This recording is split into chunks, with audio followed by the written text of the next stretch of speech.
मान्यवर, अभी जब नेता सदन बोल रहे थे तो उन्होंने कहा कि ये जो संकट है, विपत्ति का काल है, इस काल में विपक्ष हमारा साथ नहीं। ये विपत्ति आ पड़ी है, लेकिन मैं आपके माध्यम से सरकार से पूछना चाहता हूँ, ये विपत्ति आई हुई कैसे है? मान्यवर, ये विपत्ति लाई हुई विपत्ति है, ये लाया हुआ संकट है, आया हुआ संकट नहीं मान्यवर। ये लाया हुआ संकट कैसे है? देश की जनता को नहीं पता था मान्यवर, आपको भी नहीं पता था, हमको भी नहीं पता था, लेकिन आदरणीय प्रधानमंत्री जी को पता था कि जो हार्मोज का समुद्री मार्ग है, वहां से भारत की जरूरत का 60% कच्चा तेल आता है मान्यवर, और 50% भारत के जरूरत की गैस आती है। तो मैं आपके माध्यम से पूछना चाहता हूं कि जब वो हार्मोज का समुद्री मार्ग 60% से ज्यादा ईरान के रास्ते में आता है, ईरान के कब्जे में आता है, तो ईरान से तू कौन मैं खामखा जबरदस्ती झगड़ा करने की आपको जरूरत क्या थी? इसलिए आपने जानबूझकर देश को संकट में डाला है। ये संकट आया हुआ संकट नहीं है, ये लाया हुआ संकट है, और इस लाए हुए संकट के सबसे बड़े जो प्रायोजित किया है जिन्होंने संकट, उसका नाम है देश के प्रधानमंत्री आदरणीय नरेंद्र मोदी जी।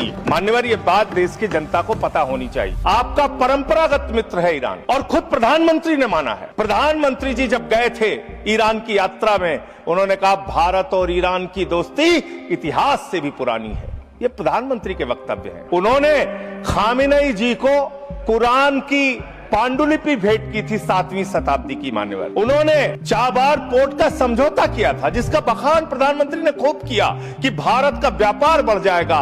2019 तक भारत को ईरान से सस्ता तेल मिलता था, रुपए में तेल मिलता था, गैस मिलती थी, हमारा मित्रतापूर्ण संबंध था उनसे। लेकिन भारत के प्रधानमंत्री खामेनेई की मौत पे खामोश रहते हैं। 160 स्कूली बच्चे मार दिए जाते हैं, खामोश रहते हैं। और इतना ही नहीं मान्यवर, ईरानी नौसेना को हमने अपने युद्धाभ्यास में बुलाया, और जब वो नौसेना का जहाज वापस जा रहा था, 100 नौसैनिक मार दिए गए ईरान के, अमेरिका के द्वारा। प्रधानमंत्री खामोश। हमारे मेहमान मारे गए, एक शोक संवेदना के शब्द हमने नहीं बोले।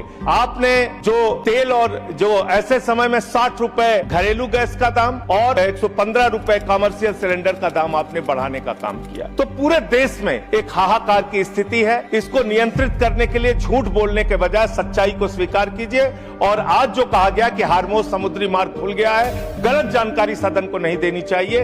हार्मोज समुद्री मार्ग से मात्र 2 जहाज आपके आए हैं, 22 जहाज अभी भी आपके रुके हैं। मैं शुभकामनाएं देता हूं कि आप वार्ता करके उस समस्या का समाधान कराइए।